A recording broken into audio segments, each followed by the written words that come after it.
Good morning, welcome to Morning Outlook. This is Kim speaking on it's nearly Monday. It's Tuesday, the 2nd of May. So, having done the pinch and the punch for the first day of the month, let's get on and look at these markets. Before we look at the currencies themselves, let's just look at the risk events coming out today, where we've already seen one such event. The Australian data has already been released, so let's just click on here. And where we bank holidays all there. So cash rate came in unexpectedly increased by 2.25, a quarter of a percent increase there. That's shocked the markets a little bit, but it's also, there's a knock-on effect to this, and we're seeing that the pound has now got a top level of 5% potentially now. So we're seeing markets or central banks look like they're reacting to the continually high inflation that's sitting out there, and they're reacting accordingly. Now you've got to look at the cash rate here, 3.85. It's lagging some others, and they may be forced into further increases yet. We'll see, but for now they've been relatively slow, but surprised the market on this occasion. Right, aside of that then, of course, the big thing this week is the Fed funds rate that's due out, now expected to come in at 5.25%, so a full 1.5 points higher than the Australian data there. We'll see what happens there, if there's any surprises. It's unlikely to be a surprise to the upside, but that's what surprises are, aren't they? So today now we've got, well, the European flash data coming out there. We've already seen so many of the countries' data come out already. That's not probably going to make such an impact. We've got the Reserve Bank of Australia governor speaking 20 past the hour, 20 past 12 there. So then looking at below that, job openings don't normally move the US market that much, so a relatively modest day thereafter. Just watch out on the Aussie dollar with governor speaking. Right, looking at the markets themselves, and we've got the euro dollar sitting here. It's ranged, it's still sitting around its this pivotal area that I've drawn on here. This is just a level which has got a lot of short-term, intermediate-term highs and lows that sit around it. Now when you look at last week's trading, well, you can see there's a clear channel. Okay, it popped out on one occasion there, but there's a pretty clear channel to a side at least, running through there, and we've sort of just been bouncing off the bottom of that channel. Now that's also the monthly pivot that is finding support off at the moment, so whether we've got a bit more bounce to come here, we'll see. But bring it down, and then you've got something a little bearish under, potentially. It's running to the underside of its daily pivot and struggling around there at the moment, so we'll see what happens post 8 o'clock. A break above that, well, we could be playing for these prior highs, potentially. A break below this pivotal area, or maybe the low that's associated just beyond there at 109.79, a break below that could see us coming back to test the bottoms of those again, and maybe more downside at the moment. The pound,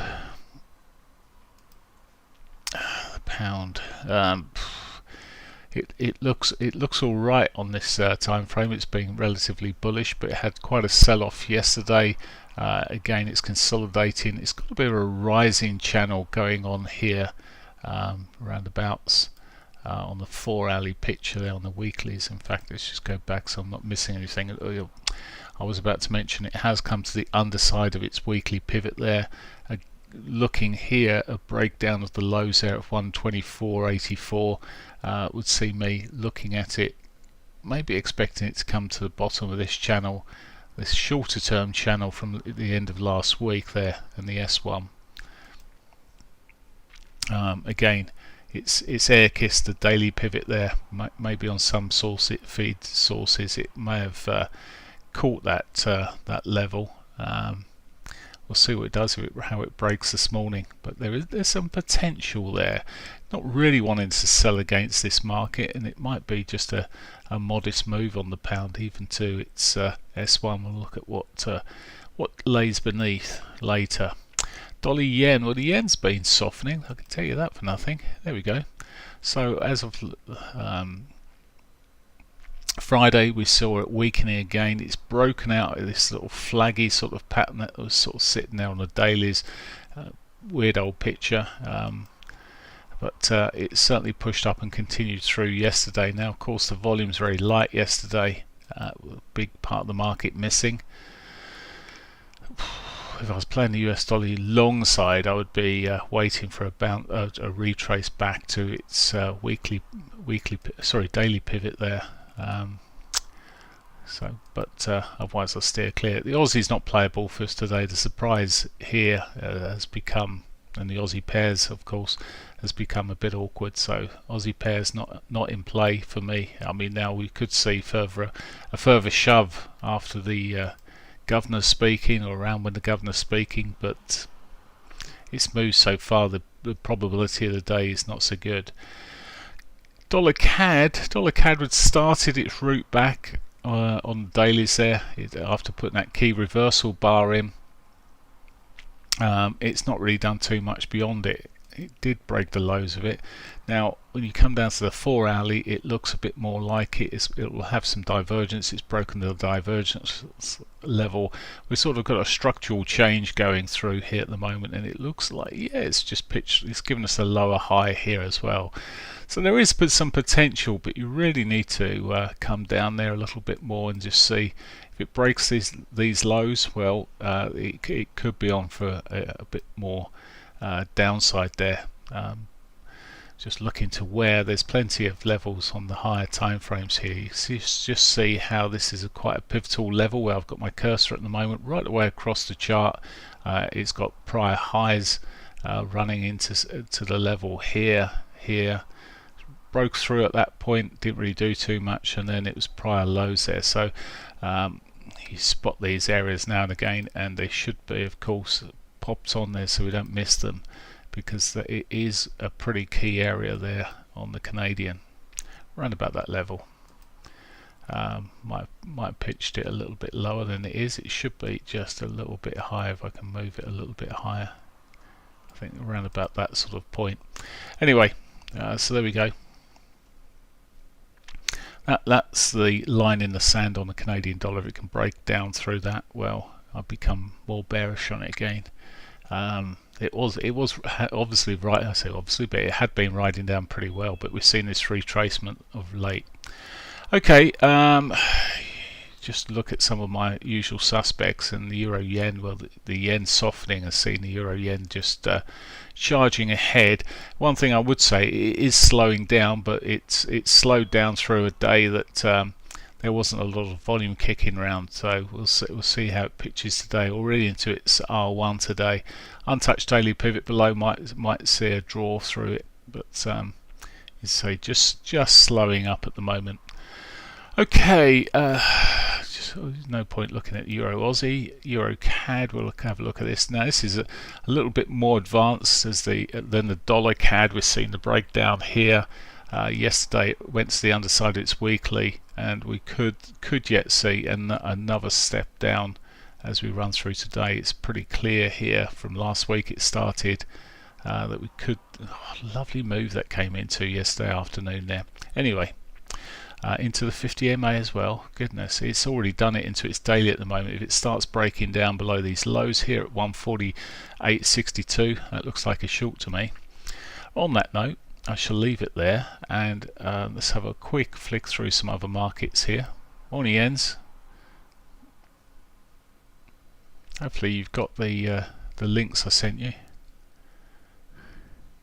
Okay, if that is the Jens I'm thinking of. Right, let's change the market to indices. Right, sorry, before we do that, let's have a look at gold.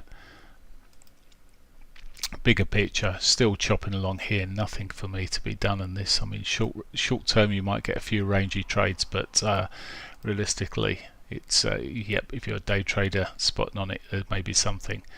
Oil.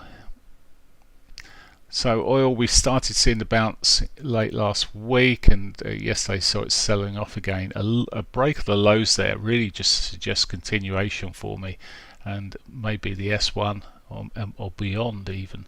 It is looking quite soft, lower highs, lower lows. You look at it on this 4-hourly, you can clearly see the structure at the moment. There's two aspects of this in terms of the each way side of things. Looking at the bearish side, a break of the lows look like a continuation. A break of this high here was change the structure of the market direction and possibly see some upside. But at the moment, intra market, it looks, and even the higher time frames there, it looks a tad on the bearish side. Going through the equity markets briefly, very quickly then. CSI 300 continue to capture the bid, the upside there. Not convinced with this market at the moment. It's a bit in no man's land. We obviously had the move down, the retracement here. Is this a third wave, a bigger third wave to come? Are we going to find the underside of that monthly resistance? Just look at the shorter time frames. It's not really giving me too much in the way of clues on those. It's all really pushed through. It's quite bear flaggy. That's all I'm looking at there. Okay, the Nikkei. The Nikkei's continued to push up new highs. It's even closed higher than yesterday there. So continuing to push up and looking okay. It's just given so many little gaps amongst it all that we often see those filled eventually. I know it's cash, but still see them filled. No surprise here, Nifty 50 continuing its upside. It broken, it structurally changed higher lows, it's broken the low highs there, continuing through here. So still looking relatively bullish for my Aussie friends. Good. Aussie friends here, we've got well, got a bullish looking flag there, but it's broken away from it. That surprise of the markets hasn't helped here at all with the higher interest rates. Struggling there, but to get back on the bullish side, it needs. There's a bull flag there, but this could. It's on the intermediate time frame. It's given us a lower high effectively, and it's quite a shocker to the market. S&Ps, the E-minis. It's become quite a mess here. It's back to its prior highs over here. So again, it's found resistance so many times. Maybe it'll get the legs, maybe even this week, to push up. I've said it in the previous weeks. We have been seeing money coming in pretty strongly from the big money side of things. We've been seeing money coming in quite strongly. If that's continuing, well, that's probably showing that there's some belief in this market pushing higher. Yeah. So the Dow, similar picture, back into its highs, etc. The Nasdaq, little minor bit stronger, but again just pushing through there. It's not got the resistance that the other markets have. This could be the one that flies off there. Close to home then, DAX, and again bullish yesterday, bullish engulfing yesterday market. Is that yesterday? No, it's not yesterday at all. That's Friday. Of course there wasn't a yesterday. That was a bank holiday. Okay, so looking a tad on the more bullish side there. FTSE, again bull flag, looking like it's got the upside. That's pretty much it. It's bull flag. What could spoil this? Actually, I'm just looking at this FTSE in a bit more detail. Yeah, it had the structural move to the downside here on the shorter time frames. It's reversed here and put a higher low in, but with the market starting to price in a higher interest rate, this could see this roll over further here, and it's certainly making a move at the moment. Right, on that happy note, let's just, last thing, I haven't looked at them yet, so we'll have a look at them. It's the beginning of the week. Let's have a quick look at Bitcoin. High time frame here. So Bitcoin over the weekend, then it's morning cam flow and everyone. Let's join there. We put this pivot swing in yesterday. It's That's Monday. Yep, just checking. Quiet weekend. Yesterday, quite a sell-off there. As I said, if it breaks these lows over here, it then becomes, and it's a key area actually. This month's S1 there, very key for Bitcoin. If it rolls below that, it's given us a lower high and looking softer. We had been seeing a stronger US dollar, and this could be the result of that, as it's the dollar priced version, so euro dollar, Ethereum dollar, for example. Again, this is looking a tad towards the bearish side for me at the moment. It just is consolidated around these lower levels. Chances are it could kick in and break the lows here and see for a further chunk down there. Ripple on the popular ones then, it's a mess. It's still consolidating there though. Looking softish last 3 days there. Little bounce maybe today, but it does look soft, and it's consolidated, it's range bound, so not a lot to be done there.